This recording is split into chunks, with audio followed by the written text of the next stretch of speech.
Hey YouTube, this is Southern Prepper 1, and I was just reading an email and I was like, this is the greatest question. I'm going to read you the question. I have a similar question, but mine's worded a little different. So let's go over the person that sent in. I appreciate it, and I won't identify you, but it's a great question. If your property was suddenly an island and you were cut off indefinitely from food, water, electricity, medicine, etc., how long could you survive? I love that question. The question in my head was, if I had to shut the gates and no one could come and go, how long could we survive here?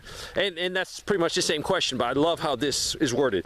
If your property was suddenly an island and you were cut off indefinitely from food, water, electricity, medicine, etc., how long could you survive? I know someone's going to say, well, that's why I stock a boat, so I could just paddle away from my island to another island. But let's not go there. That's a great question. So let's assume you can't get help, no one can come to you, and you can't go to them. Let's take the security aspect out too, because if you're an island, you know, someone's going to have a boat and they're going to come and raid your island and take all your stuff. So let's forget the security aspect of it. So let's just talk about, and you put stuff in the comments. This is probably going to be my favorite time to read the comments, because I want to see what people say. But I think the biggest thing, and I don't think this is cheating, is communication. Do you have a good communication plan with your fellow neighbors, preppers, your group? And it also is based on, you know, if the few families that are coming to my retreat are already here, you know, that's going to give me more skill sets, but it'll give me more mouths to feed. But those people have prepared enough, so they are not going to be a burden on me. That's for sure. So I think communication, because let's say you have a question, a medical question. I could call on the radio a nurse, a doctor, a dentist. I could communicate with these people and they could help me. So communication, I think everyone needs to work on. You can get a lot of answers. You might have a bug eating your vegetables and you don't have that commercial pesticide, so you need a natural remedy. Hopefully you got a huge library of books so you can get in there. But if not, if you got on the radio and you called your buddy that's a great gardener, he could say, all right, go mix up these few ingredients you have in your house, and that's going to help you. I think another thing would be antibiotics. We have antibiotics here, but our problem is we don't have antibiotics designed for children. So we need to know how to convert the pill into something with the right dosage, and is it all right to grind this pill up and put it in applesauce or put it in something so the little guys will take it. So that would be something to know. Hopefully that's already known to you, so you can just figure that out and do it. Dental would be a big one. So I think the key is, if you don't know when you're going to become an island, make sure all your dental work is done, up to date, complete. Because being stuck on an island with a massive toothache and no one to come help you, it'd be a huge, huge problem.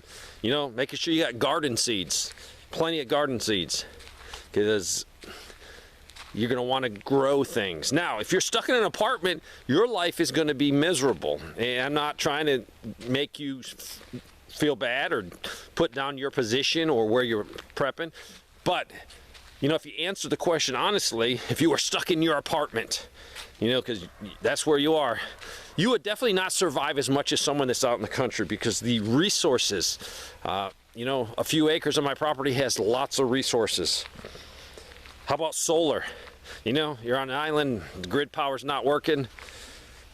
Do you got a lot of solar or enough to do certain things? That would be a game changer.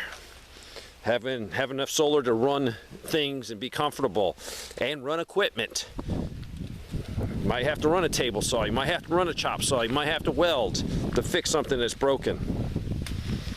So I think if you're in an area or your property is resource rich, like I have tons of trees on my property, I'm not going to run out of firewood. If you're stuck in an apartment and you only have a little buddy and a few canisters, yes, you will run out.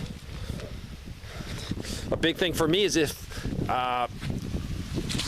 the breeding pig we have, if she's pregnant, If she's pregnant, we're good. If not, she's worthless to me, because I won't be able to get her over to my buddy's house. So she wouldn't be pregnant. So at that point, if she's not pregnant, you know, hold off as long as you can, but eventually you're going to run out of feed. So that pig would become bacon, pork chops. Another thing is the cow. If the cow has already had a calf and she's in milk, that would be huge. But then I have to say, okay, after those round bales are all used up, my limited amount of grass, could I sustain it? You know, long term, eventually that cow might have to be butchered. The positive thing is chickens and rabbits, because we can multiply them ourselves on the homestead. Whenever we want more, we can just multiply them. It would come down to having more grain, more feed for the chickens. Now the chickens can scavenge a lot of stuff. The rabbits, we could definitely get by with feeding them hay, weeds, other stuff from the garden. But, you know, our production rate might drop a little bit. So I love that question. It's just full of get you thinking. My goal is to be indefinite. That's truly my answer.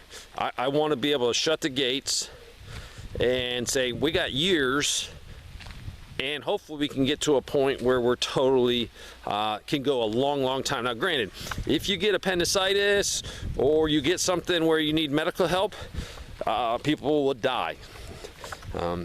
If you can't get to a hospital, or if you can't get to people that know what they're doing, people in the medical field.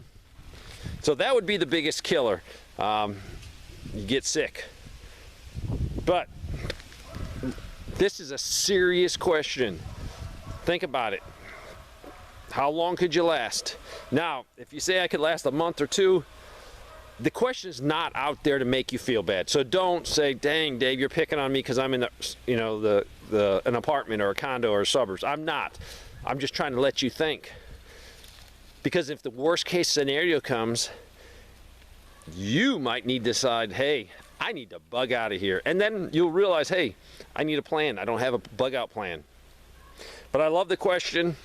If all of a sudden where you live, your property, your home, your apartment became an island, I think the number one thing is to have communication so you can talk to other people in the know. Because you might definitely have some serious questions that you don't know. I think the next thing is definitely food and water and all that other good stuff. Having a well with a hand pump or having a rain catchment system would be huge.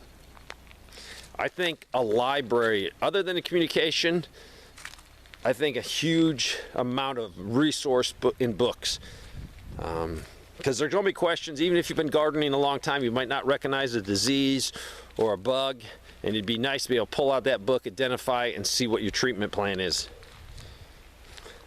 So, my goal is indefinite, years. What's your goal? Realistically look at that. Don't just say, a year. Look at everything. And it really could come up to a medical emergency popping up. I have some dentist books, but I know 2 dentists really close to me. But I've stocked dental books in case I can't get to them. Could you be able to pull a tooth? You have to pull the tooth out. Now, it'd be a lot easier to pull that tooth out if I could get on this radio and talk to a dentist, and he could walk me through it, give me a lot of advice. You know, the book could be helpful, but there's really no substitute for a real dentist at his office, in the chair, with modern medicine. But if not, do you have anything to pull a tooth out? You got the antibiotics to treat it so it doesn't get infected. How would you deal with pain, treating pain?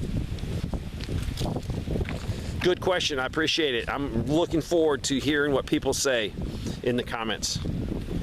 Thanks for watching.